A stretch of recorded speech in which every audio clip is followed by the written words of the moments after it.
are encouraged. Can we get a cup of coffee in here, please?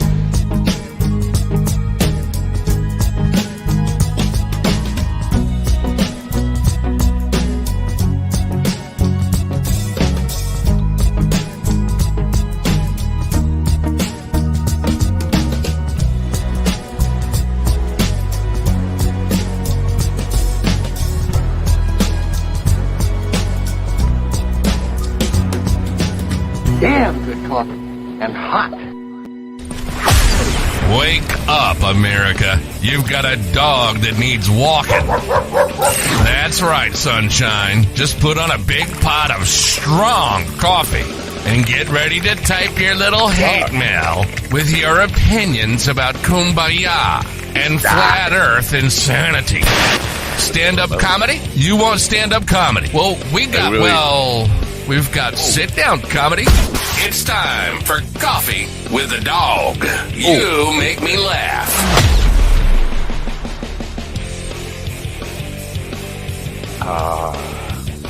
Mind Dog Coffee is officially a defunct company. I want to put that out there before anybody wants to say, hey, Mind Dog Coffee, blah, blah, blah, blah, blah, blah, doesn't matter. Look how pixelated I am. What the hell is that about? Pixelated me. Let me turn this crap on. How about that? Don't get any better. I'm all pixelated. I'm a pixelated man. Good morning, folks. It's Friday, your favorite day of the week, January 19th, 2024. It was 2 years ago tomorrow. I hate to start off as a downer. What am I going to do? I'm a downer. 2 years ago tomorrow that we had the potathon for Andy Anders, 40 hours of nonstop potting. We had a lot of people on trying to raise money for Andy's cancer surgery at the time. Appears that was a success. We helped raise a lot of money for Andy. The reason I'm bringing it up today, well, tomorrow's the 2-year anniversary, but looks like I'm going to have to do another one. Good friend who I call Jimmy James. His name is Jamesy Schiaffalo. He's a musician, guitar player, great guy. He has been diagnosed with a terminal illness.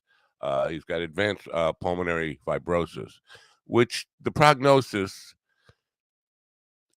I mean, it's terminal. There's no, we're going to make it, you're not going to recover from it.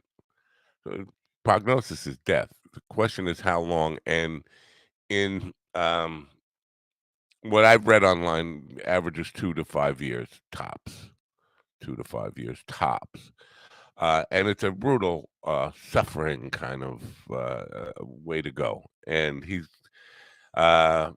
doesn't have the money to keep himself comfortable, even to get the right drugs, because the drugs are considered experimental drugs, to make the end of his ride as comfortable as possible. I'm not a rich man, and if I was, I would buy him all the drugs that he needs, including some that might not be available by prescription, if you know what I mean. But I'm going to be donating money I make from my gigs to him, and I'm going to be doing a fundraiser. That's the best I can do. And I hope some of my friends will help participate. Now, you don't know Jamesy. It's not like with Andy, there were a lot of people who knew Andy, but there were a lot of people who pitched in and came on to help, who never met Andy, didn't even know anything about him. So I'm going to be putting a lot of requests out there. I expect to get a lot of turn downs and all that kind of stuff, because, listen, if it's not somebody you know, you probably aren't inclined to be all that motivated. But unfortunately, I got to do something. I can't watch my friends suffer and not try to do anything about it. And Jamesy is a great guy. I've known Jamesy for a long time. He's his family, he has a lot in common with me. He's my age, by the way. He's got a lot in common with me as far as family roots. The if you remember the movie Goodfellas, where Henry Hill and Tommy are burning down the club, um, his father was I think the manager of that club at the time, 1970. Anyway, he he's a guy who he lives in the area of JFK Airport, which was known for you know organized crime, low level organized crime stuff, and his father was involved, and he didn't want to get involved in that life, just like me, and did everything he can to not become part of the family business, as they say. So we have a lot in common. I remember the first time Mikey met him. It was about 10 years ago on a gig we were playing at the Irish pub in Baldwin, New York. We were doing acoustic duo, and Bobby Bands, who has since passed away, who was one of our booking agents, great guy as well. Um, he was coming to see us, and I guess Jamesy was riding along with him, unbeknownst to me. Jamesy walks through the door. Mikey doesn't know him, and Jamesy walks through the door, and Mikey says, "Hey, where you been?" And James is like taken aback, and he starts stuttering. Like, I said, "You don't yell at Jimmy James like that." He's like, "What do you mean? You know this guy?" It's like, "Yes, I know him well. He's a good guy." And then he became good friends with the band. He sat in with the band a couple of times, and just a really good guy. And so I'm just putting this out there. Anybody who wants to get involved and help, if you can, please get in touch with me. Write to me at info@minddogtv.com. And I don't know exactly when. It's going to be soon because it's an urgent thing. Anyway, moving on a little bit here. Today, Jackie, the joke man, Martling, will be with us. We're going to talk about uh, the Long Island Hall of Fame Q&A he's doing. He's also going out to Hollywood to do a Q&A in February, first week of February. But I want to go with him. I really do. I got to get out of this winter. Now, I don't know that I will. We are getting booked up pretty solid. Lastly, I want to let you know that our friend Willie has got a new show coming on Mind Dog TV starting Tuesday evening at 9 p.m. Eastern, 8 p.m. Central, called A Lord and His Lady. We will be I will be sending out event stuff and all that kind of stuff tonight to get that stuff ready. I hope you'll support him. It looks like could be a good thing for Willie, and I hope people who are interested in seeing him succeed will help out and come on and participate, be in the chat room, give him somebody to talk to, and by all means support his sponsors. Anyway, speaking of Willie, he's here now, and so is our friend GD. Good morning, gentlemen. Good morning. Good morning. Wasted cup. Mind Dog Coffee. Damn it. Damn it. Time to switch cups. Yeah, Mind Dog Coffee. it's a good cup. It's a good cup. Best comedian Yeah. ever. Yeah. Did your wife buy that for you, or did you buy that for yourself? Stepson. Oh, your stepson. That's nice. That's nice. Yeah. Yeah. So I'm sorry. I told my son. I'm sorry. We've been together long enough that I can claim him as mine now. Right. Yeah, right. Of course. I told my kid, if he ever finds a worst dad ever coffee cup or something, please fucking buy that for me, kid. I need that so bad. And it's so deserved. You know what I mean? Yeah. They do make those. I think they call them supporters. Supporters? Athletic cups. Jock strap. Jock strap. Wow. Yeah. Okay. Cup. Yeah, go ahead. The coffee came to an end because at 2:00 this morning because I got an email saying they wanted to bill me for new production. Like new production, we have a warehouse full of fucking coffee. I don't have thousands of dollars to produce more coffee that's not going to sell. I'm going to be stocked up on it. So I said, you know what? Just pull the plug. This is at 2:00 this morning. I don't know where. I think they're located in Chicago. Okay, so they're not making it anymore, but we still have some that we could sell technically, or no? Yes, but technically it would involve me going to the post, doing all the shipping work and fulfillment work, and I'm not doing it. There's no way. You're just gonna drink Mind Dog coffee the rest of your life. I not the rest of my life. Well, hope it depends on how long I live. Hey, if you got as much as you're saying, you all right. It sounds like you're gonna be drinking Mind Dog coffee to the end of days. At least 6 months, maybe. Yeah, maybe longer than that. But yeah, I'm gonna be drinking a lot of Mind Dog coffee. Anyway, it is what it is. You try, you fail, you try again. So, Go ahead. go ahead. I'm No, sorry. please.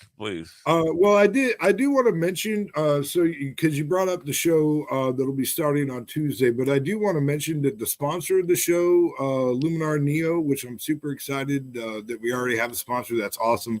They have a 10-day trial that is starting this morning, actually. Right. So I want to let people know about that. That if you go to the Luminar Neo website, which I think you can find through the mydogtv.com. I'm sure there's a banner on there. Yep. There's a 10-day trial that starts today. And during this 10-day trial, there's an automatic 30% off coupon.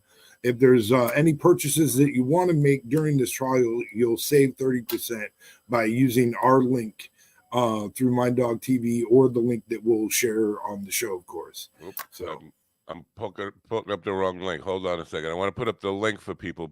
I'll put it in the chat room. Make it easy so they don't have to leave here if they want to find out more about it. Let me just tell you about this company. This, Photoshop has been the gold standard in photo editing and manipulation for decades. But this product makes it much easier. You don't have to go to school on Photoshop, and you can do just about anything. Well, you can do anything Photoshop does and more. It's got AI generative tools, and it's really powerful. And it's far more affordable. I tell you what, for Adobe, I pay $50 every month for Photoshop. So you're gonna want to check it out. If you have any use for manipulating or editing photos, the link is in the description there now. So there you go. It's this one. I wanted to mention that because since that free trial starts today, I wanted to make sure we mentioned. Yes, the 10-day trial I think does start today, and there's like a 30% thing, all that stuff. It's good that you're on top of that because I wouldn't be, and I'm not. Well, you sent me an email and told me to make sure to familiarize myself with my sponsor, and so I was like, oh, this is important. I should mention this. M equals Google. What is that? M equals Google %23. What is that? I did that. Is that a promo code? Did I do that? No. Did you proofread? Did you proofread what you wrote for Jackie Martlin underneath in the comment? I said. Oh my gosh! Oh my gosh! That is. You're missing. You've got double punctuation. You're missing letters and vowels. Oh, yeah. What are you drunk? It's Oakman. It's hand 27. Okay. Yeah. Screening. Oakman. Yeah. Wow. Screening. Not even screening. I think you're missing an N. Screening, right? Yeah, screening. Yeah, screening. Hand 27th. When's Jan 27th? See, I know what it's. The problem is, I never learned to type the correct way. Oh yeah, your keys are You see, and my eyes are going rapidly. Like I'm gonna have to, and I can't even increase my subscription in New York State. Basically, you have to get permission to kind of. I'm at the level. I don't know if you could tell these Coke bottles. These are really strong glasses, and I have to go to an optometrist and get special permission to up my prescription from where they are. That's how severe these glasses are. Oh wow! So it sounds like it's easier to get a seeing eye dog. It's easier to get a magnifying glass than holding it up to the screen there. So there's that, and then what was the other part of it? Oh, the if I show you this keyboard, I have these little keyboards. I have a couple of them. I've worn off the letters on them. So not only do I not know how to type correctly, I have to keyboards like that? Yeah. You mean like this? I got it. Yeah, I have to draw the letters back on them, I think, because that's why I Why got do you hand have 27. tiny keyboards? Because the big ones are just inconvenient. And when you buy Macs, by the way, the small ones come with them. You have to pay extra for the full size keyboard. Well, actually, my keyboard is because Yeah, see, full size. What? Go ahead. I'm sorry. No, he's done talking. Am I delayed already again? Yes. God. Fuck. You just have to, you know what you have to do? You take a breath and see if somebody else is talking. If somebody else, just put it on hold. Good morning, folks. Kelly's saying she will help out if I have something for her to do. Well, I mean, in terms of this podathon thing. Tracy's dog could use a demonstration piece. Tracy's dog could use a demonstration piece. That would be. I think she doesn't have product yet. She hasn't even been put into the tryout program. I don't. They're probably slow. They're probably waiting for a new product. She said yesterday that if she didn't get an email soon saying that she was going to be in the tryout program, she was just going to buy something because she has impulse control problems. All right. Do you know who we're talking about? Tracy's dog. Are you familiar with Tracy's dog? Tracy's dog. Hey there. I'm Mr. Geronimo, product manager for Tracy's dog. What is Tracy's dog?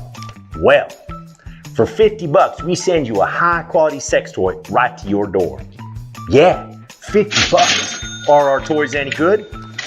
No. They're f***ing amazing. Yeehaw! Each toy is made with body-safe silicone. We are constantly evolving and innovating our product line. They are built for one thing, to shake your world with orgasms you ain't never seen before. Do you like spending $100 for your sex toy? 80 of it goes to retail. What about bumping into your family while at the sex toy shop? Good taste. Get the pleasure you deserve without broadcasting your secrets. And think of all the money we're going to be saving you.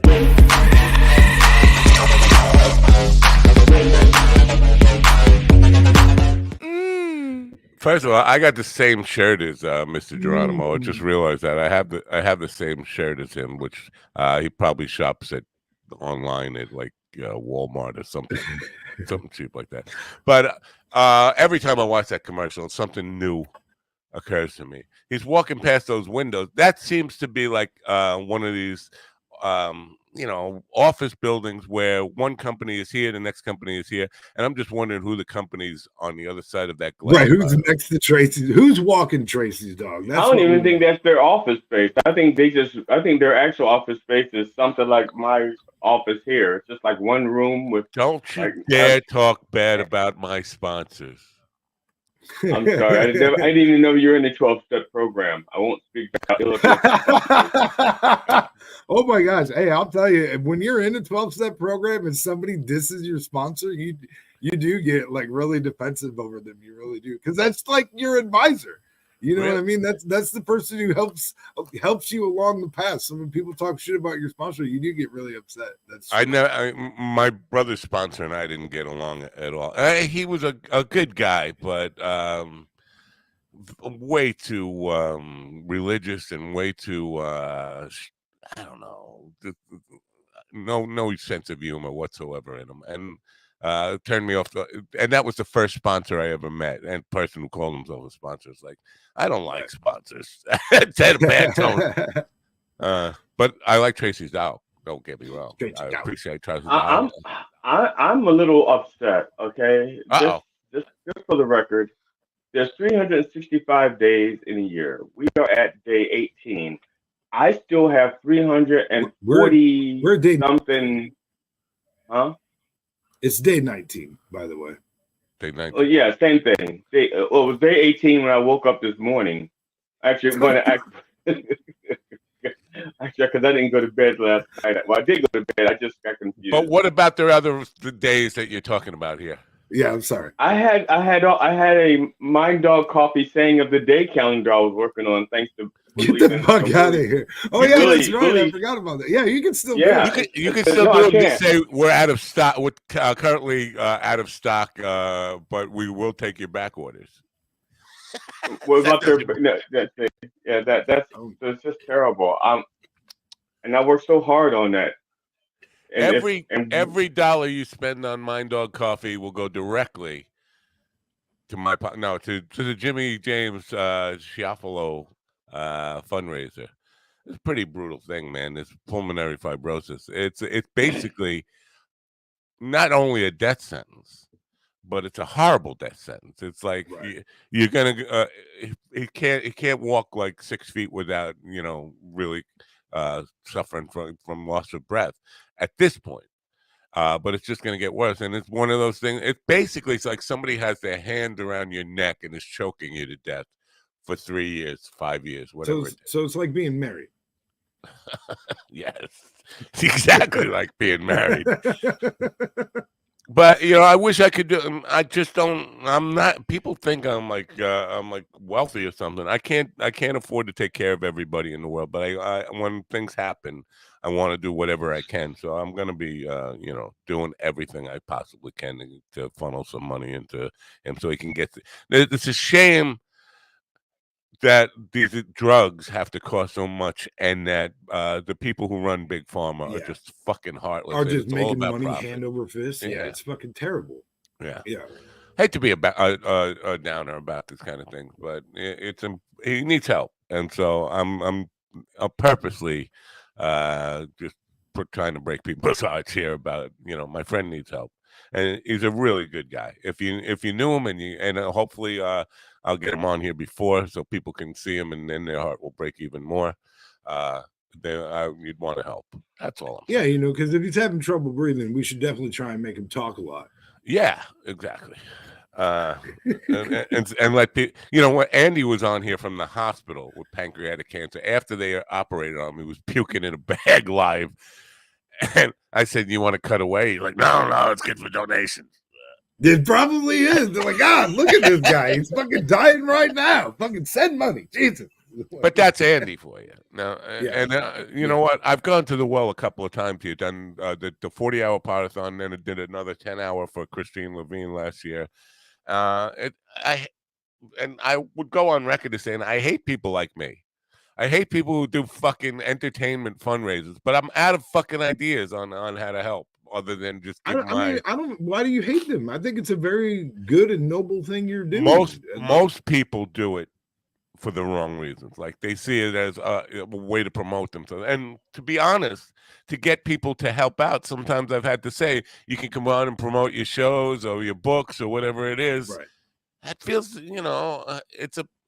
I understand that we're all desperately trying to get people to come to shows and stuff like that, or buy product and all that stuff. But when it comes to that, I don't know. It almost feels like every time, because here locally, the musicians do this all the time. For everything that comes up, we need to have a concert, and basically it's people who really can get a gig, who just want to perform in front of people for the first time in their lives, and they come out. Right.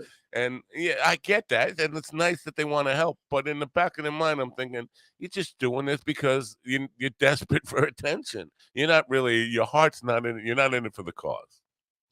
And I know this is probably going to come off that way with me doing this third podathon, if that's what I'm going to do. And it looks like that's what I'm going to do. I just can't pick a date because we're so fucking booked up now. All of a sudden, I don't know if you've looked at the book. Yeah, I was looking at the calendar last night. February is filling up pretty good. Yeah, and I got lots of people. These fucking people just don't know how to read, don't know how to use a calendar. This is not a lie. Yesterday, a guy requested November 21st, 2022. I said, you want to be on a show 2 years ago? Is that what you're asking me? Yeah, because he knows what he wants to talk about then. The thing is, back then he didn't know how things were going to turn out.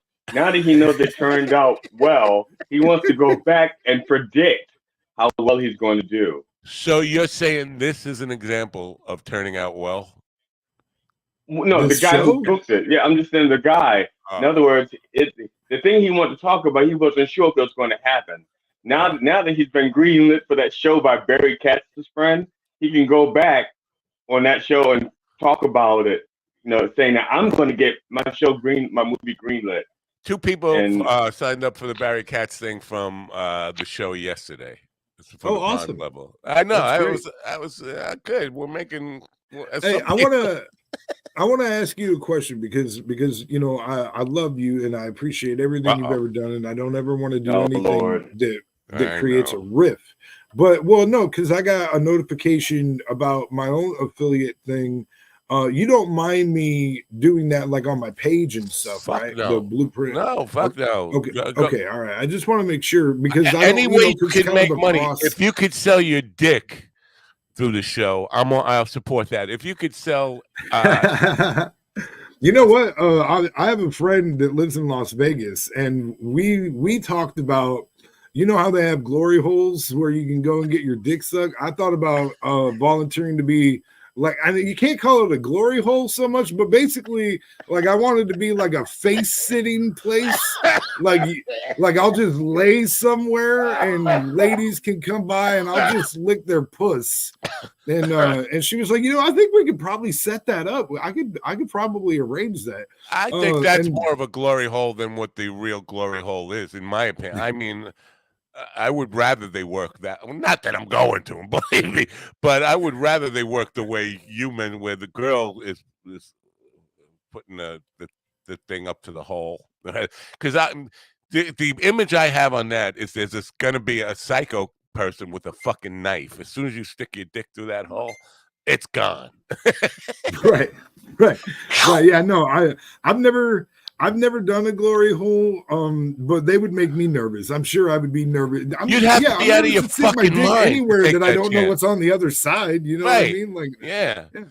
Who the fuck would just stick their most or who knows? Maybe it's your ex on the other side of that fucking hole, and she recognizes your dick and is like, "Oh, I know this dick. Wow, gone." You know? Imagine if it wasn't your ex, no, but sir, your current, not me, on the other side of that hole.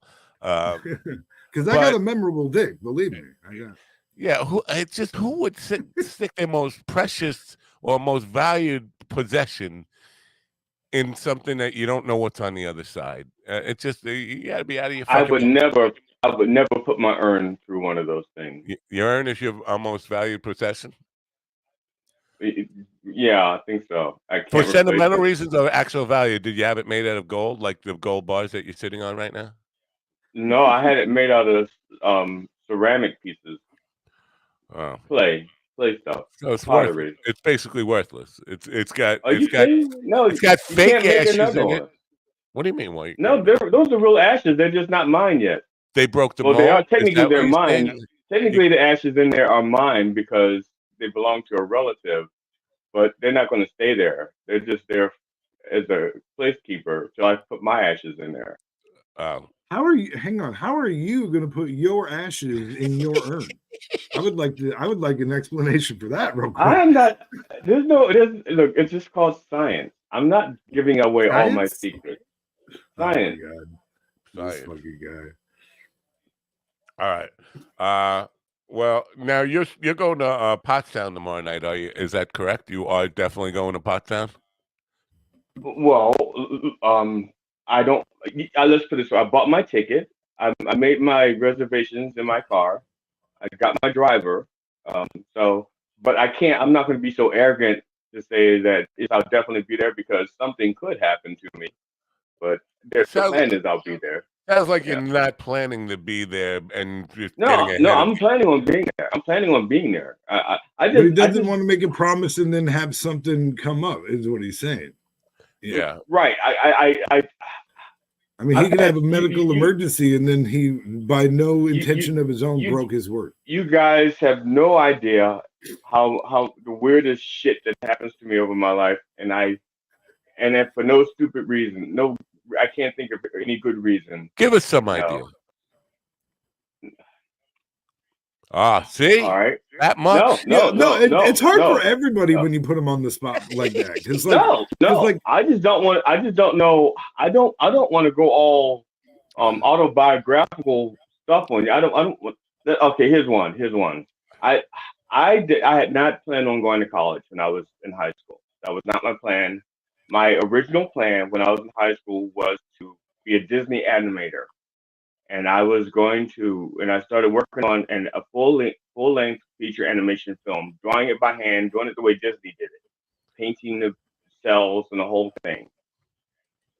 I meet a person who thinks that I could be a good doctor for reasons that are like so, but he thinks I'd be a good doctor. I don't. Actually, he was thinking general practitioner, or I was thinking more thinking proctologist, but all right, continue. But I was thinking if I'm gonna do it, I'm gonna be a neurosurgeon, because that was the most fascinating thing about the human body. But that's beside the point. You get to pick. You don't have to pick your major right away. There's some basics that you have to do for every course, for every major. So I said I don't want to go to college. I have no interest in it, and so he talked me into at least considering it. I told my mom about it, talked to my school counselor. We made an arrangement that he was going to pay for my college, and to pay him back, I would intern under him, to pay it back. So we set up an appointment to sign all these papers and shit to make it like a legal document. And I was still in high school. I was like 16. So I couldn't sign the documents myself. My mom had to do it. 1 week, 6 days before all this goes down, the man dies of a heart attack. The doctor dies of a heart attack, and he's a cardiologist. Wow. 6 days. That's poetic. Listen, when I was really looking for, I was on my way to the gig and I got shot in the dick. That not necessarily if I'm going out for the night, I don't want tales of where life made a dramatic change like that. It's like on the way to a gig, what you have your tickets. It's tomorrow night. You have the car. You know how to get there. The only thing that could really stop you, you get carjacked on the way. And you get run off the road and get hit by a semi, something like that. That quick and to sort the of point. Tragedy. You'll be there. Not like I was born in a little log cabin in Kentucky in 1847. And that's exactly why I didn't want. That's exactly why I didn't want to do. Well, that wasn't the question. You don't want to jinx yourself. He thinks that if he says that he's definitely going to be there, that there's an imminent car wreck that's going to prevent him. I think he's nervous that he's going to jinx himself, that something will happen and prevent it from. Is that what it is? Is that why you're?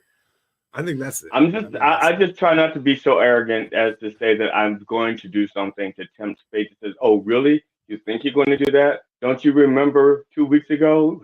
Don't you even remember 2 fucking weeks ago?" Right. What happened see, now I'm curious. What happened 2 weeks ago? Well, I was born in a log cabin. Oh, that's right. 2 weeks ago. 2 weeks ago, when I was 16 and in high school. That's what I really wanted to know. What happened 2 weeks ago? Did you get shot in the dick? Was there a snowstorm? Was there an earthquake? Did you see a tornado? Hijack? Did somebody come and break into your house? Okay, this was about a week ago. A week ago, I was not on an airplane flying in Alaska, and the door flew off. Wow. Things like that happen to me all the time. Wow! Early this morning. Now, I thought 747s were all out of service. But Boeing 747. Now, those are 737s. Okay, because last night or this morning, Air Alaska 747 caught fire leaving the airport, and there's film of it actually burning up. It still landed safely, but I mean the whole airline industry seems to be fraught with peril now. If I saw my plane catch on fire and got me back to the airport, I would never fly again. Even if I saw somebody else's plane catch on fire, which I just did this morning, not likely to ever fly again. Anyway, you saw a plane catch on fire this morning? Well, in video. But where'd that happen at? Air Alaska. I guess it was leaving Alaska going to Portland. Well, I mean that sounds like an Alaska problem. again, because the 737 was Alaska Airlines also. Yeah, the last week with the door flying off. Yeah, don't fly Alaska Airlines. If you're gonna go to Alaska, the thing is, I'm going. Oh, that's right. I'm taking a cruise ship to Alaska. I'm flying to Seattle, but I'm taking a cruise ship to Alaska. Wow. Right. Our guest is here today, the fabulous joke man, the Hall of Fame jokester is what he is. He's a Hall of Fame jokester. I do have a joke I want to ask him about. I'm not expecting him to stump him. I'm expecting him to actually tell me who did it first. Yesterday, he was doing, I guess, a local podcasting tour. He was on with Tony Walker. He was on with Don Sills last night. And the fact of the great dispute of who really invented podcasting came up. So I looked it up on Wikipedia. You have any idea who actually invented podcasting?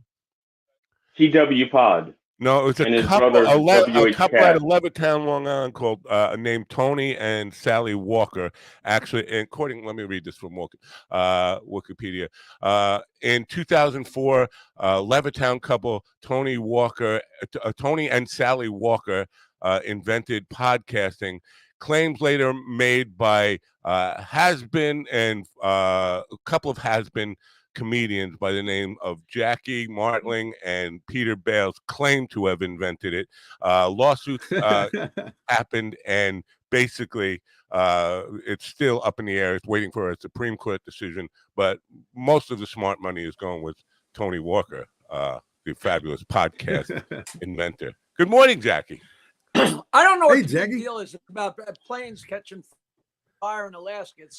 It's snowy and cold up there. How long is the fire going to last? It's going to go out right away. So who cares? Keep Hi, you guys. warm. How you doing? No, what Very are you trying good. to start crap with me? You're trying to start crap with me and Tony again. It's you and Michael Zinn, and you just like to stir the crap because all you got is a bald head and a mustache, and you want to break balls. That's all you want to do. That's true. I just want to see. I really, honestly want to test to see if Tony is watching. That's really all I want to do. Because if he's watching, he will respond to that. But I have a feeling he's not. Like nobody else. I actually was reading something somewhere. And who was it? And they said this was the first real actual podcast without being called a podcast. Right. It was called Audio Blog Post. I remember reading something, but then I never remember the source. It's a very famous premise of advertising is that you'll remember what you read long past where you'll read it or see it. So it could be some idiot on the street. Like I'll say something and I'll say, you know what? I don't know whether I read that in a science book or whether my stupid friend Red McCready said it. You remember the fact, but you don't remember if there was any substance to it. So it's crazy. The way things are invented. Do you know that the bagpipes were invented by the Irish? Yeah, I think I did know that. And then 100 years later, they gave the bagpipes to the Scottish as a goof. As a goof, they told them it was a musical instrument. Right. What happened was the Irish bagpipe player's wife gave it to the Scottish. Is what happened. I love bagpipes, by the way. That's actually my ringtone is bagpipes. My wife would give away my banjo in a second if she could find somebody to take it. Actually, is that the tenor banjo? Here you go. I don't know if you could see this. Let me see if I can. Oh my God! Sorry. Oh, yeah. What are we looking at? The plane going on fire here. Oh God! What are you showing that for? Well, because you to terrify people and make them not want to fly anymore. Exactly. That's what he showed it for. That's it. Still doing it. Did it explode? Anyway. Oh my God! He wants to turn everybody into BA Baracus. But so somebody actually going to the airport and whipped out their phone. Oh, look, the plane's on fire. Let's put it on Twitter. That's always amusing to me. Yeah, I'm canceling my trip immediately if I'm at the airport and I see that shit. He's talking about. This isn't the door flying off. This happened recently? Yeah, last week. Yeah. Another Air Alaska flight. Wow. Boeing seems to be having a lot of problems with their planes. Anyway. Boing. How come I'm having trouble? I've never had a bad connection with you, and I'm having a bad connection. Yeah, Wi-Fi issues this morning, and we're all, I don't know what's going on. No, we could deal with it. Maybe what's happening? It looks like I'm a little pixelated, but I don't know. You guys tell me. Do I look pixelated to you guys? No, you look drunk. No, you look clear as right a bell. now. You're fine. Oh my God! Sometimes fucking this guy. There's a lapse. Are you hearing me when I'm talking? Yes. Yeah. Yeah, we'll deal with it. It will get better. I think it will get better. You are a little laggy in your video.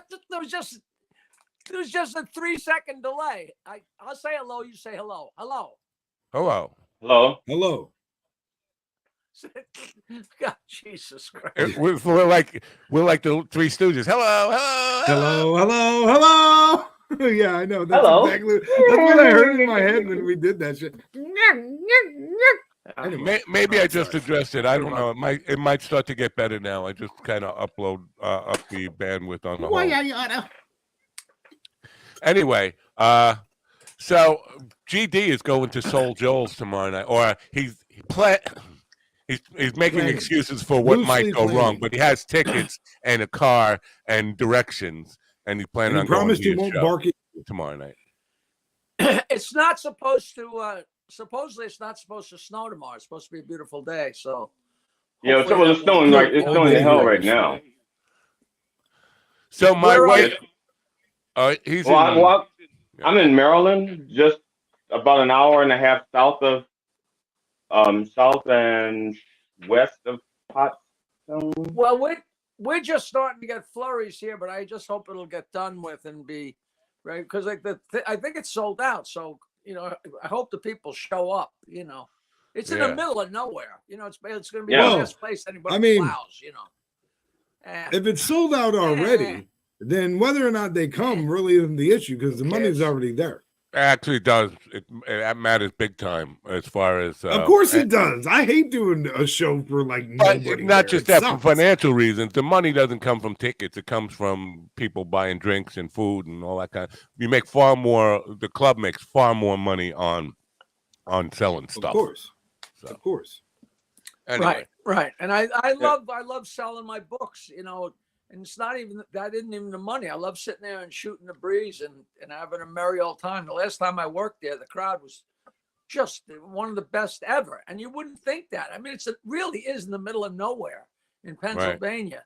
Right. Like you go all the way you go to nowhere and then turn right and go another 50 miles, It's beautiful. It's an old place. It's got one of those huge old 1920s ballrooms. With the polished wooden floor and there's a whole history. The place is beautiful. Count Basie and all them played there. Like the whole Louis Armstrong and that whole deal. GD is going with his wife. He's going with his wife. Oh no, I thought you were going with your wife. Oh, see how quickly he said. Are you going alone? Yeah. Oh, so the question is, because I was assuming his wife, who is white, could get through the front door, but can he walk through the front door in Pottstown? I mean, look at him. Look at this guy. No? Is Jackie froze up? Is anybody? No, he doesn't want to make any guarantees. That was just the reaction I get from most of my jokes. What'd you say, Jackie? I know what you were asking just by the flavor of it, but I like 2 words of that question. But yes, he can come through the front door. I would keep him out, not for being black, but for that stupid hair. Yeah, I get it. I'm with you on that.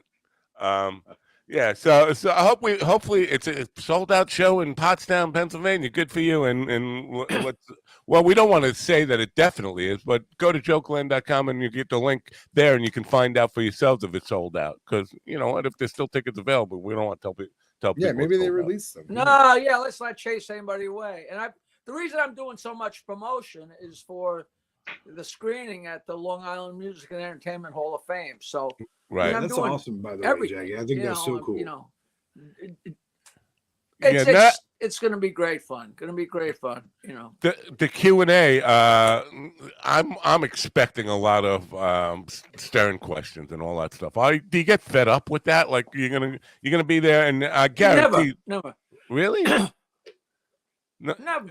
You know, if it's something I don't want to deal with, I just sidestep it or goof on it. You know, I never get sick of answering. You know, a lot of times the people are just like with the documentary. People are totally shocked by the content because it's so different than everything everybody thought they knew. Like with my autobiography and with the documentary, it's just, you know, I'm a lot different than the person that they know from the radio. And when they start to see my end of it, they're like, oh, that's interesting. You know, and once they believe one sentence of it, you know, it's like with Trump. If all of a sudden you say, wait a minute, maybe he wasn't telling the truth about this, all of a sudden, you know, you turn over the rock, all the bugs go flying out, you know. So it's always fun, you know. And people they're less and less combative, you know. They used to be, but no longer, you know. Let me be that dick for a second. Hold on. Jerry, it's a stern question, but did Seinfeld ever come into the studio while you were there? Matt, should I sign off and sign back on? You could try that. It's real tough to say something to you and you could try that. And wait 4 seconds for you to come back. Yeah, try that. How do I go off of here? I'll pull you out here. You just do that, and then you shut your thing off. I want to ask him about Seinfeld. Hit the leave studio, Jackie. There's a leave studio button. Yeah, I could just kick him. He just did it on his own. The reason I want to ask him about Seinfeld, he sent me a book called Comedy Book by Jesse David Fox. And listening to the audiobook, and it starts out with him interviewing Seinfeld, and it's all about the premise of the book is how Seinfeld created, in this guy's opinion, the culture of comedy within millennials and Gen Xers today, and how comedy to those generations is like rock music was to my generation. It's like the you know, escape for the generation and the thing they are most obsessed with. And I don't necessarily agree with that, but I wanted to ask if Seinfeld ever came in to Stern and Jackie got to ask him the same kind of questions that this author has asked him for this book kind of thing. Because, you know, the book is a compelling listen. It really is, even though the guy he's reading his own work, and he's not the most charismatic reader of his own book. The content within it is really good. You guys got any opinions on that? The Seinfeld influence on modern comedy? You mean as go ahead. I've seen a lot of young comedians do one or two things that I think are kind of Seinfeld would say something. What is it with so and so or something like that? Yeah. One of the things is like, and I've seen a lot of young comedians start off or do that, but the observational humor. The device is not connected for Jackie. Now he's having some trouble getting connected. Yeah, but I wouldn't credit what's his face with observational humor. I mean, well, no, not that, but that the people became aware of how. And this is the premise. I'm not saying this is my belief. I'm just saying the premise of the book here. And I think that it's worth considering. People became aware of how comedy worked because in the beginning it was called the Seinfeld Chronicles when the pilot was shot. And it was the story of how it wasn't really about nothing. It was about how a comedian takes his everyday life and how that stuff works its way into a show, material. And really, you know, and I don't think people got that though. I don't you know how many people probably didn't pay that much attention to like the stand-up bits at the end of the show and stuff. Well, in the beginning, they interstitials. It wasn't just at the end. It was you know, every time in the beginning. Yeah. But yeah, I hear what you're saying. for some people who were not attuned to it, might have went right over their head. Right. But, and yeah, like back then I didn't understand like that connection or whatever. But now as a comedian, like when I go back and watch it, like I totally see that, like, oh, okay, this whole episode is basically how this bit that they showed came to be. You know what I mean? The guy in the book, he's still trying to connect. Yeah. I think we might have lost Jackie, and he's just going to get frustrated in a loop of trying to get himself reconnected all day. But one of the things the guy said, he said he never, and he's younger than you, I think, or he's probably more millennial than a Gen Xer or whatever. But he said he never heard on that cusp. Yeah, he never heard the word bit before it was used in Seinfeld, and he brings up a episode 8 where him and Elaine. Now consider that Elaine is playing Elaine Boozler, really another comedian, and Jerry's coming out and he says he's got some medication. He said, "Are you aware of this stuff that you're supposed to take while you're still well?" And Elaine says to him, "Is this a bit?" And he said, "No, we're just talking." She said, "No, I know that tone. It's a bit, and here's how you can make it better." And so I think that kind of, even if you were oblivious to the stuff early on, when you get to hearing that he's using his friends to work himself into. I have a friend named Jason that cannot stand it because I'm guilty of that. I'm totally guilty of working in a joke into conversation with my friends. Like I'll have a new joke idea that I think is pretty good or whatever, and I'll find a way to work that into conversation with my friends. And my one particular friend, Jason, he sniffs it out like no other. But generally, because it's just fucking ridiculous. What I'm saying is just ludicrous. And he just gives me that side look. And he never laughs. He never fucking laughs at it. But when he gives me that side look, I know it's a good fucking joke because he's looking at me like that because he knows I'm doing it again. You know what I mean? All right. Let Jackie test his audio out of here. Yeah. Welcome back. He's still choppy. Hello? Am I here? Am I here? You're here. You can't tell you're here? No, you can't even tell you're here. I see myself. I can't tell if... Yeah, we hear you fine. I can see myself. You can hear you and you can hear me. All right. It didn't give me a chance. It didn't let me unmute my video and audio. That's weird. Oh, but I'm here. If I'm here and I'm queer, that's good. All right. Yeah. But it's just a horrible connect. This has never happened to me here before. I don't know what's going on. Might be the snow. Might be the snow still. So when you left, I was about to ask you if Seinfeld... Now all you guys sound terrible. Yeah. Really? Wow. Want to try one more time? I don't know what else we can do. Well, yeah, all the stalling is giving me lots of time to make up. We lost him. Yeah. Anyway, let's continue and see if Shaden out here.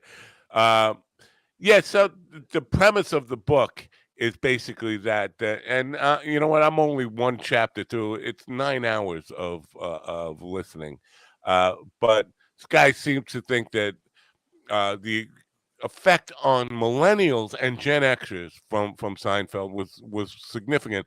My belief is that the late boomers, my people, because when we played gigs during the early 2000s and Seinfeld was heavily into reruns at that point, there wouldn't be a gig where at least 3 or 4 times, looks like Jackie's connection's better now. Looks better now. No? I was going to say, maybe you should switch to your phone. That's what I just did. Yeah. And now you're clear as you're way better now. All right. So I just got to figure where I can put this stupid phone so I can relax. Yeah. All right. Put it in your pocket. Okay. I apologize. And I have a great answer to your question, of course, and we're out of time. Well, So hopefully Jackie can rejoin us next episode when Batman and Robin return. Stay tuned. Will Jackie figure out his webpage? Very good Batman thing there, Willie. I thought that was before your time. Listen, bro, I keep telling you all I can do whatever you ask me. You just got to ask me to do it. Generally. I just thought you wouldn't have that frame of reference because it was like from when I was a kid, and you weren't. Yeah, but you think I conceived. haven't seen old Batman reruns? Come on now. Hey, come on now. I saw the Batman serials in the movie theater. So you guys are all kids compared to me. Wow. You know. I'm a big Burgess Meredith fan, so I. So Jackie, the question on the table was, when you were on Stern, did Seinfeld come in? Because I know Seinfeld had later on had been pretty much a regular on been in a lot with Stern. But was he ever there when you were there? Yeah, I will, and it's interesting. It's kind of fun because hold on, I'm just trying to. I have a thing about the thing being level, and I don't know what it is about me that needs it to be level. It looks level. Okay. Looks level. That looks good. That looks good. So yes, we the show really gave Jerry a hard time, because we just kept writing, who are these people? Did you ever notice I wear shoes? Stuff like that, and it was and we'd always laugh so hard, and I'd hear from people that the whole cast and crew would listen to the Stern Show, but they had to hide their radios because Jerry, hated it. And then when his show first got started, he absolutely needed to come on the Stern Show, even though he loathed it, but he knew he needed the exposure. So he, with his teeth gritted, he came on. I mean, I have a history. I knew him for a long time. Like when I came out with my first record, we were working together at the East Side Comedy Club, and I gave him a copy of my record. And the next night he came up to me. I remember we're standing in the kitchen. He goes, "I listened to your record. Yeah, it's pretty interesting." He said, "Yeah, that was a pretty good night." And I said, "Well, Jerry, that's a bunch of different nights cut up using the best. I cut it up with a razor blade and made the best, show I could." He said, "You can do that?" And to this day, I don't know whether he meant people can do that, edit it together like that, or was he saying, "You can do that?" Yeah. But I think that he probably didn't realize that people would chop different shows and make it into one show. He probably didn't realize it. I was pretty good. It was pretty seamless. And he said he lied on his bed. He said he listened to one side and then turned it over, listened to both sides. So he was impressed, not with me or with my jokes, just impressed with the fact that I got the thing together and got it out, which was a first, And right. So he came on the show and we had a great time. He was cool and funny and blah, blah, blah. And then I used to send CDs and stuff to the show because I knew the writers loved dirty jokes. And, and I knew so many of the people that wrote on that show, especially the first couple of years, they were the whole cast and crew from the comic strip, and so when, Bill Masters, Steve Scrovan, when all those names went flying by at the end of the show, it's like, wow, I feel like I'm at the Fort Lauderdale Comedy Club, So after his first time on the show, I wrote him a letter and said, "Jerry," of course, he was sitting right there next to me, and I'm passing the notes to Howard. This is in the early days where I'm still flipping them over and putting them on the loose leaf in front of him. And I wrote and said, "Jerry, I'm not sure if you know, but I'm writing a lot of the things that Howard's saying." And he never responded. The next time he came on the show, he sat down and I wrote a note and put it up for Howard. And Jerry stood up and leaned over and looked at the note, like to show me that, of course I know that, you moron, which is a very funny nonverbal communication. We never talked about it, but it was like an acknowledgement that he had gotten the letter, and he was cool. What's interesting, I find interesting about that is that part of show business is sucking up when people are making fun of you, but you got to go on there to promote you. Because in the beginning, Seinfeld was not doing well in the ratings. Actually, your buddy Lenny Clark was kicking his ass. Lenny Clark was against him on CBS and was I know. Lenny. Lenny, he still talks about. Lenny's in a new show. He's in a show with what's the guy's name? Oh, I can never think of that. It's a new show on like 8:30 Saturday nights. Wow. And it's what was the guy from? Oh, God damn it. At any rate, Lenny, there's two guys, and I think the guy's friend is married to his ex-wife or something like that. And he has custody of the kid, and Lenny is like the grandfather. And he's so caustic and so great, and everybody loves him. So I'm thrilled for him, But yeah, he was against Was the other guy used to be in that hospital comedy? It might be Donald Faison. Is that who it is? I'm trying to remember that. Now. Scrubs. You're talking about Scrubs? I think it was. Yes, I think Scrubs. Yeah, it might be Donald Faison, and you know the guy. He's a very popular guy. Oh, shoot. Wow, back in television. So he's not. He's got to be out in California then, right? He's not in. Yeah, he's back and forth, but everybody's thrilled for him. Wow. It's not a major role. He's not in every scene and every episode, but he's the grandfather. So he said that. We just had this whole discussion, and I can't look it up on my phone because I'm using my phone to talk to you. I'm trying now. Just do Lenny Clark. Yeah, I did. I'm on his IMDb page. Extended Family, is that? Yes. And Bobby Kearney is, I guess, I don't know that name, but it says that's the star of the show. And what's the other guys? Creator Mike Delaney, stars Finn Sweeney, John Cryer. John Cryer. That's right. Oh yeah, I love John Cryer. Yeah, he's great, John Cryer. And he said Two men and a baby, John Cryer, right? Right, and Lenny said Cryer. 2.5 men, but yeah. He said, you got to put Lenny. Yeah, whatever.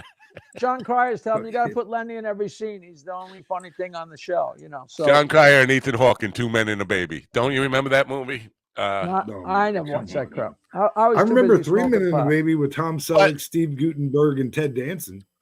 The thing, and this is really interesting because you got me reading this book, listening to comedy book, and it's a really compelling listen. The guy's premise about Seinfeld's influence on millennials and Gen Xers, and we were talking about while you were trying to reconnect, is that his premise, at least what I got so far, is that that generation became really aware of how stand-up comedy works because of that. He actually says that Seinfeld is the reason podcasting is what it is. I don't agree with that, but yeah, but that's right. That's what I was reading about, and that's what I heard. Like people sitting around discussing comedy because all of a sudden they're talking about comedy. Like the whole shift of Carson was on TV. And nobody ever knew what was going on behind the curtain. And nobody ever cared what was going on behind the curtain. Nobody knew or even cared that Carson had cue cards in front of him. Nobody cared. They were watching the show. Right. And then at some point, everybody wanted to peek behind the curtain. And all of a sudden, you got the Larry Sanders Show. And everybody's getting to see the whole 9 yards. So there's more of an interest. I mean, that was one of my favorite things about the Craig Ferguson show, though. Like, dude, Craig Ferguson would come out and beat on the camera. Like, that was one of, like he was so, and there was like a little sound effect. It was like, and he would do this, he'd do like one more, he'd shake it. But, like, that was one of my favorite things about Craig Ferguson is he broke the wall a lot. You know who did that 50 years ago, right? Ernie Kovacs, right? And Soupy Sales. Oh, yeah. Soupy Sales was the first guy that talked to the cameramen and made fun and went. I forget about script. He just did whatever he wanted, Yeah. And did you know him at NBC? Did you get it? Was he at the NBC when you were there? Me and Soupy were great pals. He came on the Stern Show. He came on after us. After whoever was fired, he was the show on after the Stern Show. No, the afternoon guy got fired, so they got Soupy Sales. And Howard was so bent out of shape because they were so excited to have Soupy Sales. They gave him a limo and they gave him everything. And Howard was so pissed off because it took him so long to fight to get a limo and everything. It was a whole thing. And he went nuts because Soupy used to eat his lunch.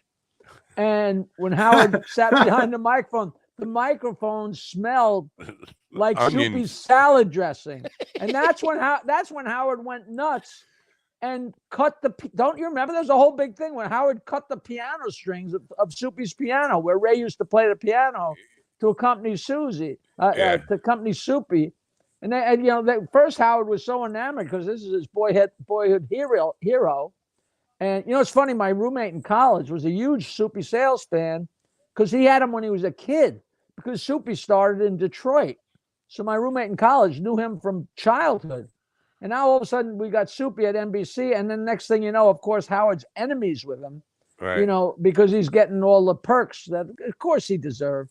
But then Soupy started playing the comedy clubs, like tonight, Jackie Martling, and next week, Dennis Wolfberg, and last week, Soupy Sales. And there's his 8x10 right along with the rest of us, which is very weird.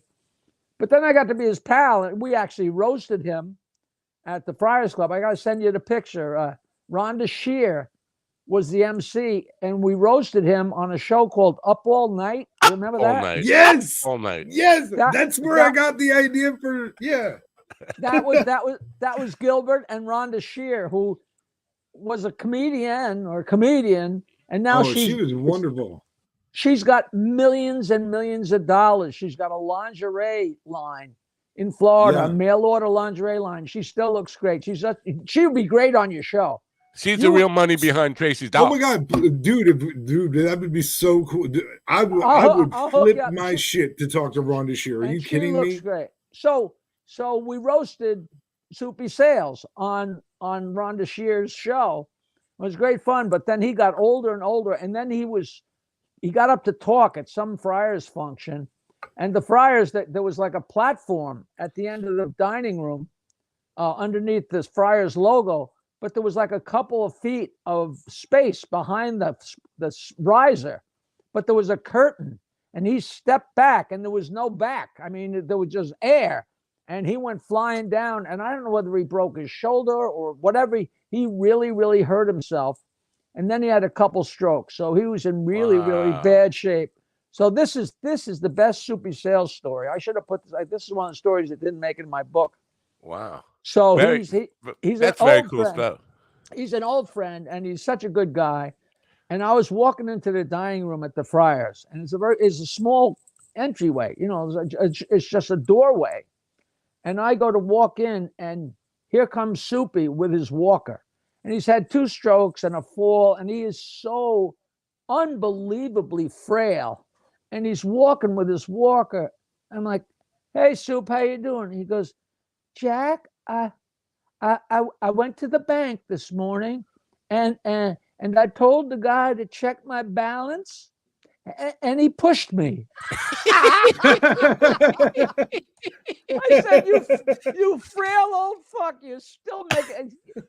And only he could make that. He was that frail that the joke made perfect sense. It was like, I can only imagine the sad look on his face when he said it too. No, it's such, and when he saw me laugh hysterically, I'm sure he felt 20 years old for 5 seconds, Right.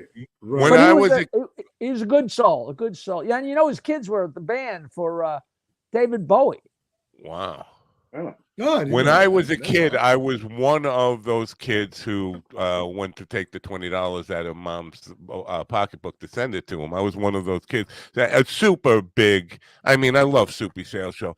And then when I was 8 or 9, really, I got snowed in with him and Goldie Hawn at JFK Airport in New York, coming back from Los Angeles for 18 hours, stuck with Soupy. And I had met him on the plane, and he was really nice to me. And then, consider this: that he is a star at that time, and as a 8 or 9 year old kid, you're being polite to him, but being snowed in for 18 hours, eventually you're going to let down your guard. Be the real Soupy Sales, and be a real person. And for me, that was the first awakening of seeing a celebrity not be on and not trying to be like impressing the fans. Right. He's just a person. Right. And between him and Goldie Hawn, they were educating me in I was becoming an adult, snowed in for 18 hours. It really is. There are certain waking up things. It's like when I remember walking down to my grade school in 4th grade or 5th grade. My school is right down the street from my house. And sometimes you'd walk in or you'd be leaving, and the teachers would be walking out and going to their car, and you see them light a cigarette. And it was like, whoa, like they're people, they're normal people. You know, it's like walking into the teacher's lounge and seeing them smoke a cigarette. It's like, no. And what was the other? Oh Jesus, the other demonstration of that to me was like, so there's a guy in there was a girl in our drama class, drama club in high school whose father was a famous actor. And so she took us to NBC, and like 5 or 6 of us had like the royal tour because her father was on either Days of Our Lives or As the World, one of those long running soap operas. His name was Nat Poland, and he was one of the doctors that was on for decades. And he had started out, honest to God, he was one of Flash Gordon's sidekicks in the early 50s, which is, you can't make that up. And I remember I would sometimes go to the post office and see him at the post office. And you just couldn't compute that, like an actor on television, wait, he uses the post, which sounds so stupid now, but at the time it was like, wow, that's somewhat normal. You know? I mean, he wasn't Bob Hope. He was just an actor on a soap opera. But that, you know, when you're a kid walking around NBC, we went to the Patty Duke set, and she was there. And at the time, she was like 12 years old, and she was so nice. And Matt, you know, it's so funny. You're looking at the set, and it's all ragged and old furniture, and the phone didn't even have a wire going to it. And you're like, this doesn't look real. But on TV, it looks absolutely perfect. You know. Yeah, I get it. Right. It was crazy. It was great fun. I want to see it back to the Seinfeld stuff because this book is compelling to me. And the guy, do you step back from that book and go, wait a minute? You know, like I don't like any discussions of comedy. And wait till you see it goes on, and like, you know, it goes into. It's like I guess I just don't care enough. Yeah. You know? Well, that's what I kind of wanted to talk to you about because it does seem like he's talking to Seinfeld, and it seems like Seinfeld, because I've seen Seinfeld in interviews where he talks about joke construction, and he almost seems angry to talk about it. But the guy says, like, Seinfeld kind of blows, like, brushing him off that you don't really want to talk about that. That's going to bore the hell out of people. And that was, in this guy's opinion, a disconnect from why people were there. They wanted to hear him talk about comedy. But that I just want to know from your perspective, you know, talking about construction of jokes, it's kind of like it's like watching paint dry. You know, like you really don't want to. You don't want to peek behind the curtain. Like I was talking, who was I talking to? Yeah, whoever I was talking to, and I was saying, you know, I mean the whole thing about, you know, the way I work, the way I chop them all down so that the joke, there's no extra on the joke, and listen to things over and over. I'm like, but who wants to hear that? You know, and I mean, I think it's interesting where a joke came from, or was somebody trapped me and told me a joke or something like that. But it turns out people are a lot more interested. You just don't think they're interested. It's like I keep thinking about having a podcast where I just sit there and tell my stories, and everybody says, do that. But in my mind, it's like when you're writing your book, you're like, is anybody ever going to care about this? But you just do it. And the truth of it is, it's like anything. There's some people that live for it. Some people want to see it. Some people want to read it. Yeah, maybe not. And other people like, get that shit away from me. But that's how it is with life. You know, that's what, you know, you might like a peanut butter sandwich and Will doesn't, you know, like you just got to go for it. But I agree. It's like watching paint dry, you know. The Danish Beauty is back with us, and she's high as a kite. So we can all take a attempt at seducing her anyway. Now, what do you mean when you say she's high as a kite? What does she says? She said, "I'm back from the shops and I'm high as a kite." I don't know what I mean by that. I don't know what she means by that. But I'm assuming she just injected like a eighth of heroin. Oh no! No, I'm kidding. Oh, no. I'm kidding. I don't know. I've been emailing back and forth. I think she's beautiful. Yeah, she's gorgeous. She's a very, very pretty lady, without a doubt. But scary because she's got a snake fetish and and a lizard fetish, and well, that could be worse, you know. I from what I hear, I think she's a bit of a dominatrix. I don't know that. I'm just putting that out there. I think she's. There's nothing wrong with that. Well, you know, I had a guy and his son come all the way. Well, they were going to come. I was their excuse to come to the United States finally. So this guy and his son, I think you said he listens to your show. He came from Denmark and came to my show. Oh yeah, Klaus. Yeah, I said, Klaus, I want to come visit you. So I have his address, and then she sent me her address, and I was trying to figure out how close they are to each other. But Denmark is so weird. I think it's like a separate island. I can't even tell if they're in the same hemisphere, you know. But it turns out that's not all the way north, like Sweden and Finland. Like that's just above Germany, right? You know, so it's not even that far from Amsterdam. So I really wanted to go see Klaus. I said, man, you just got to. All I want you to do is walk me down the street and say you're in Denmark. You know, I don't want to do anything fancy. And hear him say Jody Cow over defend some hay. anything. You know, I just want to leave baby. I mean, you know, you get. But I was going to coming say, back, you know, some of us. Go ahead. Some of us grew up in such a way that we don't know what love is unless we've been abused. You know what I mean?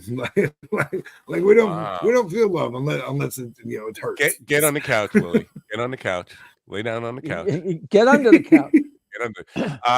But so, and you know, do you know the psychiatrist joke about the guy? He goes to the psychiatrist and he says, "Doc, I'm freaking out. I keep thinking there's a guy under my bed that's going to jump out with an axe and kill me." You know that joke? I think you've told it here, but I don't remember the punchline. Yeah. And the guy's like, you know, and it's really scary. I can't sleep at all because every night it's like this guy's going to come out from under the bed with an axe and kill me. The psychiatrist says, well, if you come back 3 times a week for $200 a session, I think in a couple months I can cure you. And the guy says, all right, I got to think it over. So a week later, he runs into the psychiatrist on the street, and the psychiatrist says, I never saw you again. The guy says, yeah, well, I took care of my problem. He says, who took care of your problem? He says, a bartender. He says, a bartender? How did a bartender solve your problem? He says, he told me to cut the legs off my bed. Yep.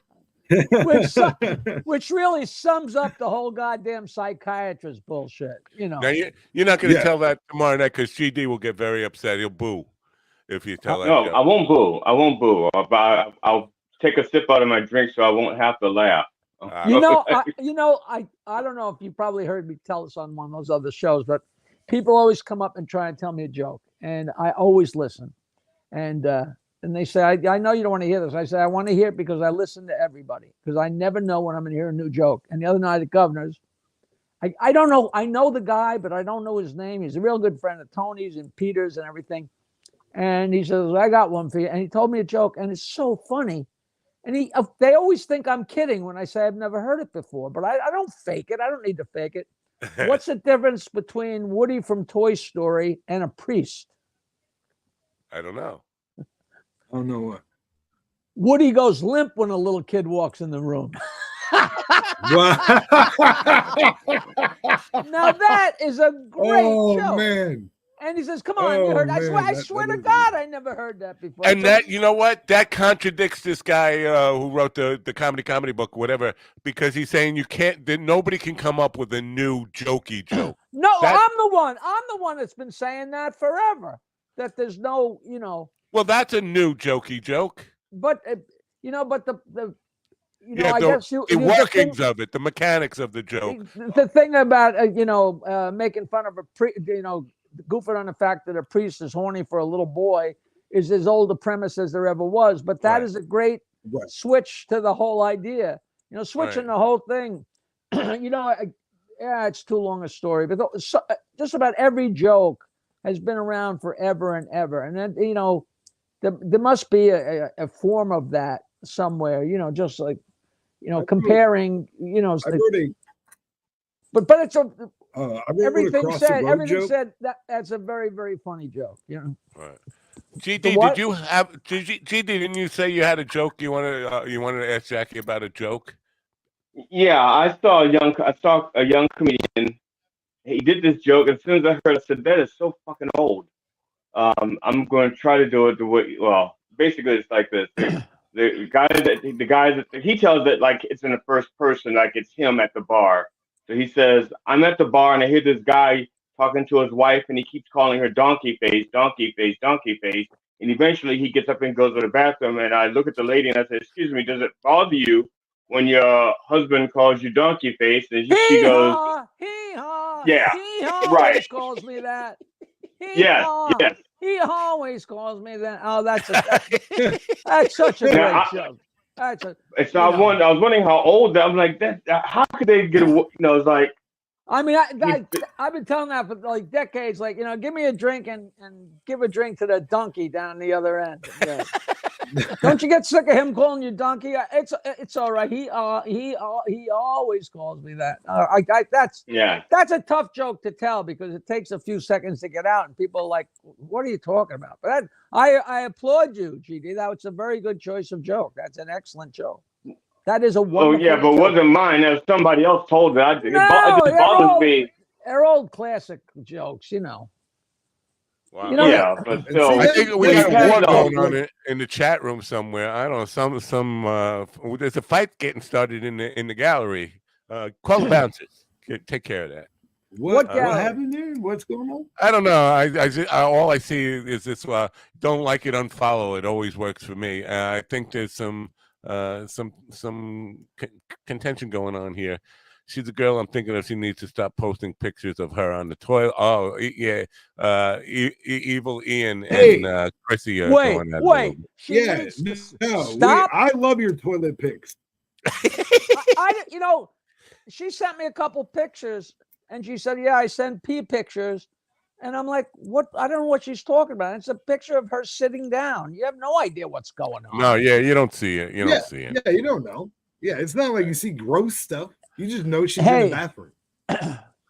I got a recommendation for a movie, and I never recommend movies, but this Emma Stone movie, Poor Things, have you seen that? No, I heard about it. Actually, my wife and I are going to watch it, yeah. Erica Rhodes had some nice things to say about the movie yesterday, and I was like, well, I never heard of it. It is so strange. It is from another planet. Like, we were sitting there, and I loved it. Forget about I'm not going to say anything about it, but it's. I don't even know. I don't want to say a word except you really, really, really have to see it. Wow. You had Erica on the show. I love her. She's great. No. I just I talk to her online every once in a while, and I've had her on the show, but not recently. Yeah, she's been on. She's the reason I met my girlfriend. I know. I've talked to her about that. She talks about what a nice guy you are. I was like, yeah, kind of. and he just tells her different. Kind of. That's nice. When Jenny Jones, you remember Jenny Jones? Yeah. She started getting popular, and I said, yeah, I was on the road with Jenny Jones, and we almost wound up with a thing. And I was like, you were so full of crap. You are just bull crap. And, you make so much stuff up. and it was a really whole big thing with me. Jenny Jones was on the road with me, not with me. I was at the Fort Lauderdale comic strip, and she came in with Joe Bolster and John Heyman, two very funny guys from the comic strip, but they were like, weird comic characters, like a He-Man Woman Haters Club. So they're there on the road with this really beautiful girl with bright blonde hair, really sexy, not funny at all. But she had played backup drums for Wayne Newton and sang in Las Vegas. And she was in show business, And I didn't know that.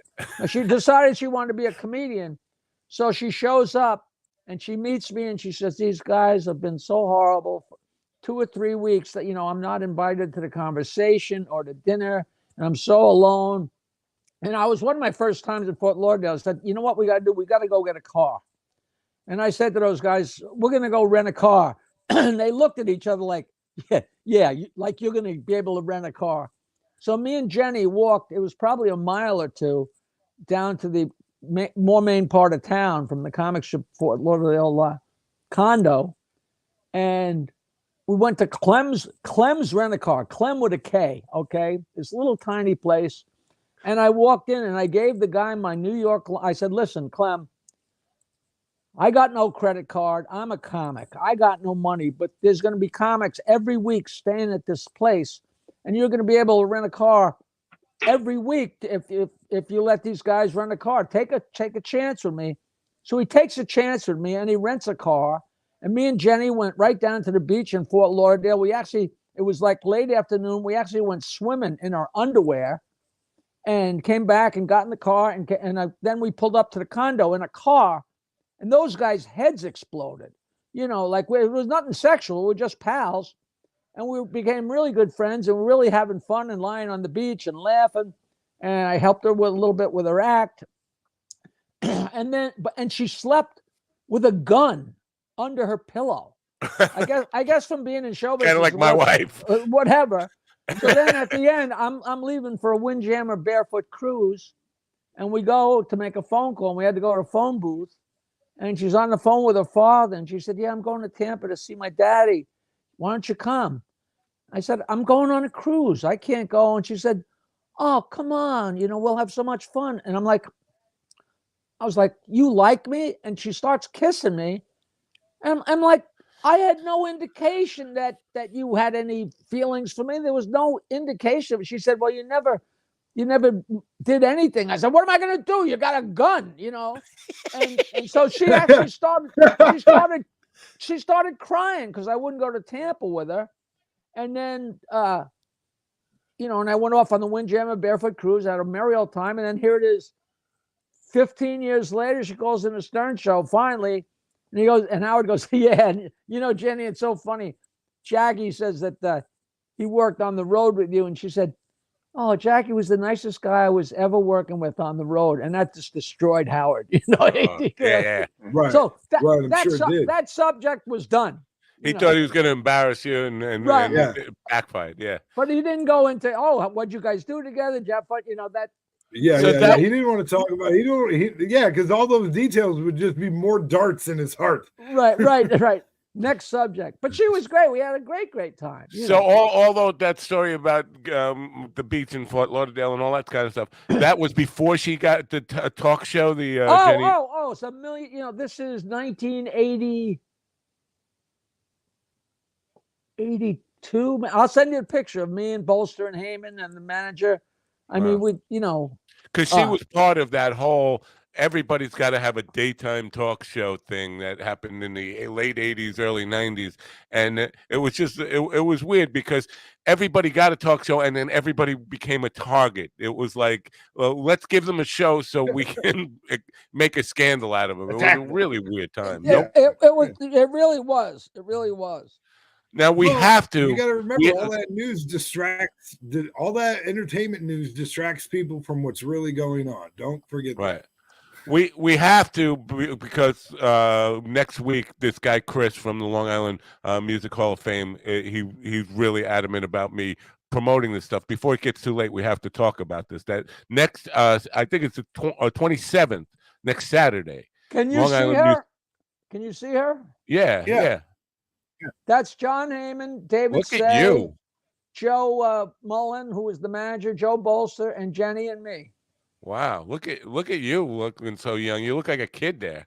Well, I was. Nice couple, right? And the small bottle of it looks like Bud. Small, the nips they used to call them. No, that's a regular size Bud. A regular size Bud. He's just got big hands. Yeah. I was. Not according to that. Not according to the last shot in Joke Man. And that's a great segue. Thank you, Willie, because if people go to the screening of Joke Man at Long Island Music Hall of Fame, they will get to see Jackie's hands play an important role in the final shot of the movie. A very important role. Very important role. Matter of fact, a rating changing role, really. I mean, right. Well, now I have to promote this for this guy Chris, who at Long Island Hall of Fame, Music Hall of Fame, who is going to actually get some musicians to come on the show. So I have to really kiss his ass and really promote this hard for him. Next week, you're going to be doing a Q&A, which is exactly what this guy was doing with Seinfeld in the book. All that the questions that you're anticipating the questions in advance for something like that, or you just let it fly? No, I never do, because my initial idea when they first said let's do a documentary, and it turned out that people were interested, and I've interacted with. I mean, we got great people in the documentary, but the list could have gone on and on and on. It's such an eclectic smattering, and. Yesterday, I was on with Tony and he had a list of people, and he's just naming people, and everybody he named, I think there was one. The only name he said that I didn't have a story about was David Crosby. Everybody else I knew, And I think everybody knows this stuff, and he didn't know any of this stuff. Thank you. And my idea was we'll do the documentary, but then when we go to show the documentary, we'll videotape me doing the Q&A. And then when somebody asks me a question and I tell the story, of course, I have pictures and little pieces of video to go with it. So there could be a whole sequel. It could be the documentary could be a whole series. And I was telling Tony, it's one of those things, either it's all going to be interesting or none of it's going to be interesting, but it could be really fun. And people after the show, every show I do forever, I've always sat there selling CDs, selling books, taking pictures, signing autographs, and everybody, it's always a Q&A. Right. Everybody always has a million questions, and I've always answered every question, and no questions throw me. And if it's something, if somebody's trying to, nobody's going to embarrass me, because everything I've ever put out, like all my books and the documentary, it's all the truth. Everything I've ever said to you on this air, it's not like somebody's going to show up and say, you never did this, or you never did that, or Howard said this, or, So I think it's so much fun. You know what? Somebody brought that up yesterday. I have no idea who that is. What's wrong with me that I thought it was when I first. Well, I mean, it's probably just a slightly different circle, even though it's in the comedy world. It's a slightly different circle, you know what I mean? But Cat Williams is a very popular comedian. He's been in a number of different movies. Wasn't he on a television show that was popular too? Or maybe I'm wrong about that. Like I'm sure he's done a series. I'm sure he's done a series.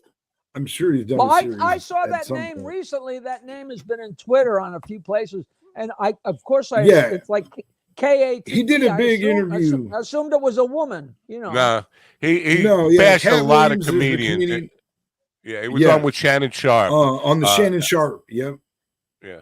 And he said some bad things about a lot of comedians. Steve Harvey. I mean, Cedric the Entertainer. I mean, it's going down a line. But I still have not seen the whole thing, so I really can't comment on it. I don't even. Yeah, I haven't went back and watched it. Who's Shannon Sharp? You former football he was a player. Football player? I don't know. Yeah. I know. Me, and GD are very not culturally hip with all the latest. Yeah, I know Bubba Smith. I know Bubba Smith. Speaking of people that Jackie knows nothing about, have you talked to Bert Kreischer again since you've been on? And no, because I was thinking, he would probably do your and Peter's show. I bet you, if you asked him, he would come on Stand Up Memories. They keep screaming at me to ask him. And I don't want to put him on the spot. He was really good to me. I'm sure he'd love to. He'd love to sit down with you again, Jackie. Based on what I saw from your interview, he would love to sit with you again. I guarantee it. Do you know 120,000 people have watched that just on YouTube? And it's probably in other places too, right? Where else would it be posted? Oh, of course it is. Of course it is. Christina says one of her Facebook friends was completely in awe that Jackie commented on one of her pics. He told me about him and a friend having bootleg cassettes they'd listen to daily when they were younger in Denmark. Yeah. Go figure. Jackie's a star in Europe.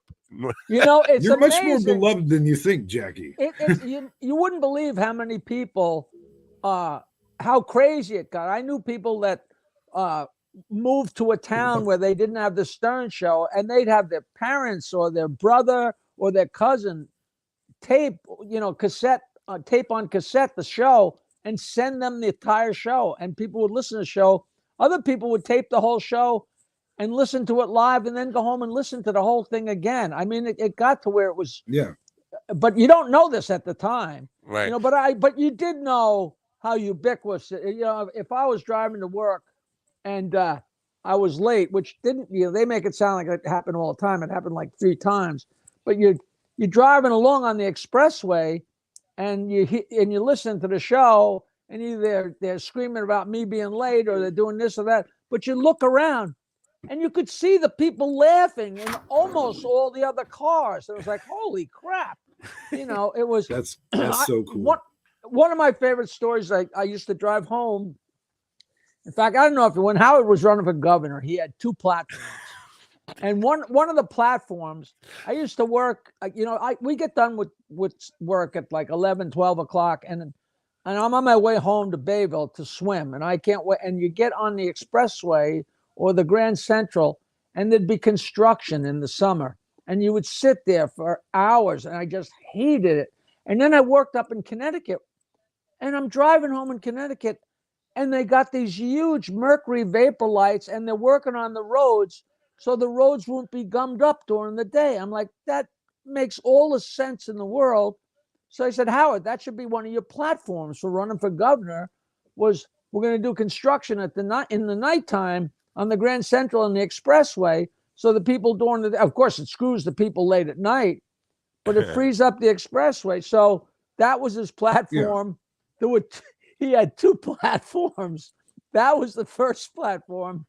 And his second platform was he was going to fill the potholes with the homeless. So he was like a Tom Segura back. He was an early Tom Segura adopter. Yeah. So that was great fun. Yeah. I remember the night working on the roads at night. I thought that was his main like issue. So yeah. And I totally agree with him. I mean, there's nothing worse than being stuck in the traffic in the day. You got someplace to go and you can't move and all. And I'm telling you, the light bulb went off, and I'm coming home from Boston, and wow, they're doing the construction at night, and I'm like, this is so smart. This is when that remember the bridge collapsed there right by the Highlight place, whatever it was called. Yeah, that was a whole big deal. So. I got a relevant question though, because we went into that from something else. What were you talking about just before the? Well, I was talking about you had friends and fans in Denmark, because this is a relevant question to that. It's like with the 922 wine joke line thing.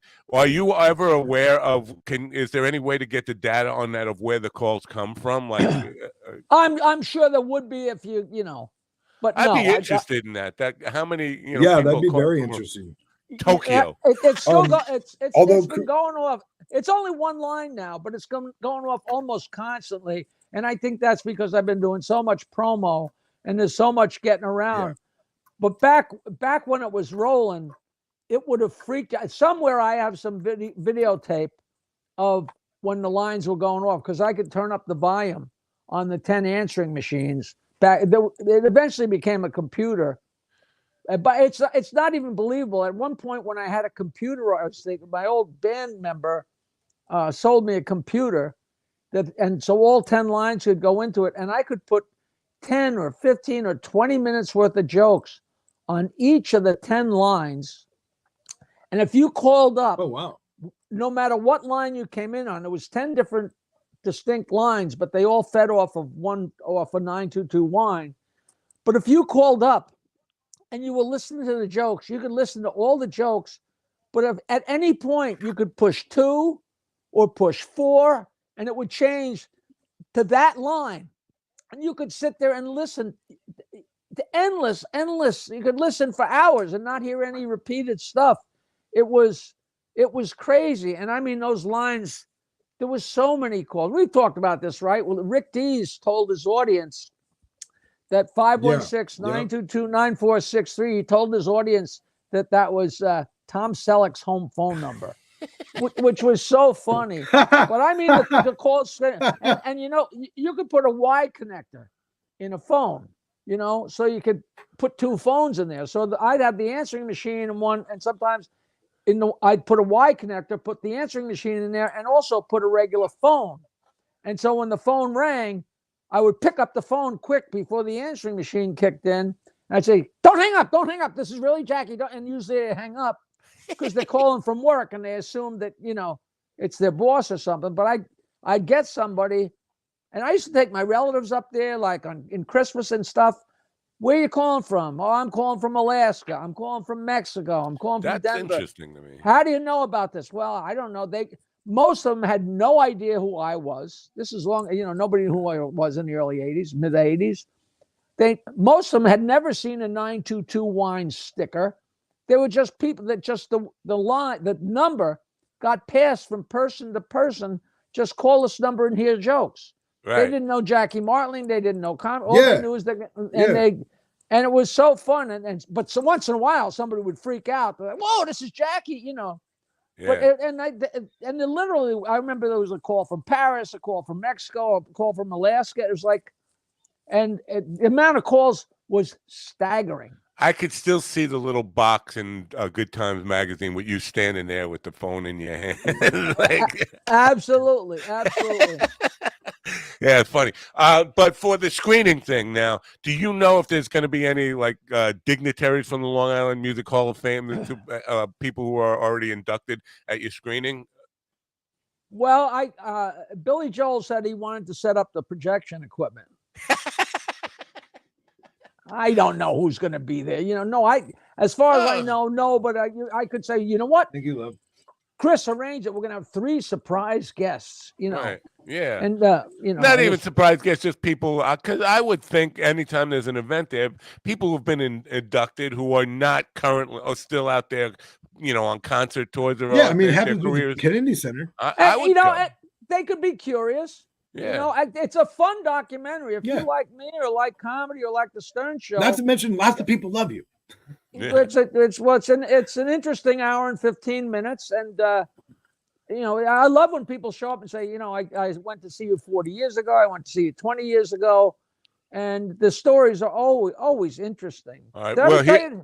Well, here's what I want you to do. Wait. I got a job for Will. Write to Bert Kreischer and tell him I'm Jackie's manager, and he's giving a Q&A in New York. Come out this weekend.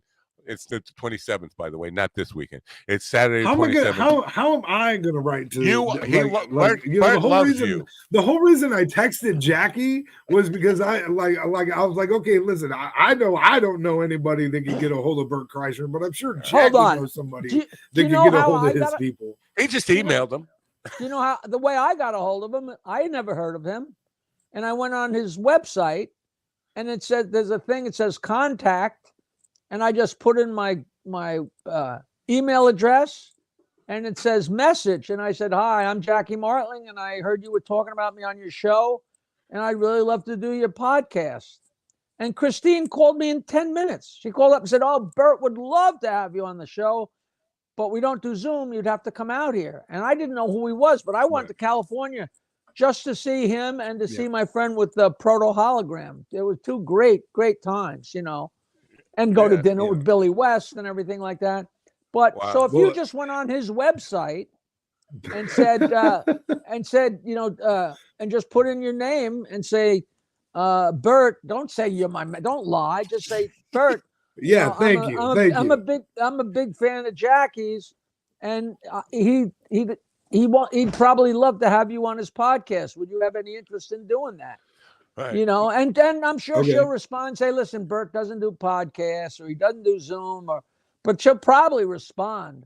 I was under the impression yesterday that you were hanging up stand-up memories, which airs Wednesdays. Actually, last night or 2 nights ago, Bob Nelson was on. But I kind of got the impression from listening to you at Tony Talk yesterday that you're considering giving that up. Yeah or no? I don't know. I just want them to. Nobody's watching it. We've done 4 seasons, and everybody that's watched it has really, really liked it, but nobody knows about it.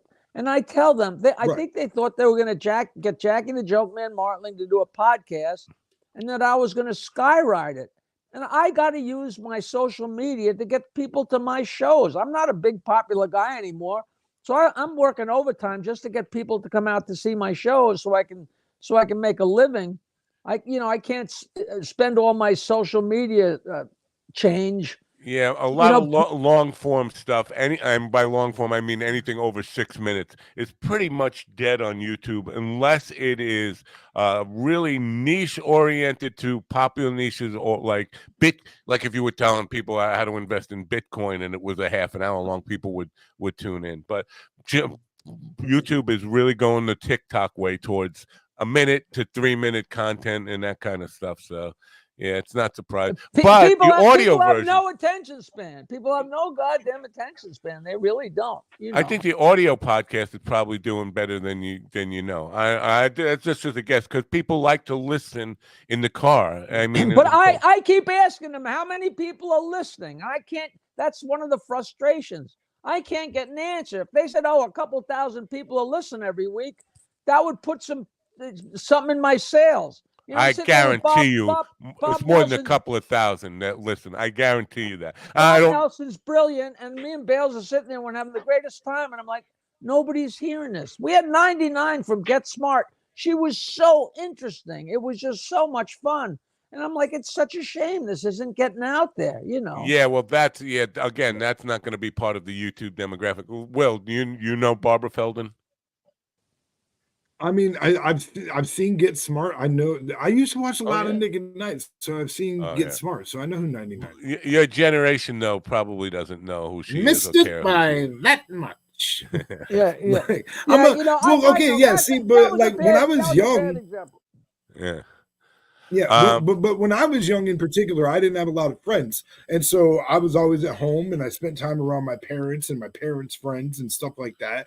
So, and children didn't control the entertainment value in my home.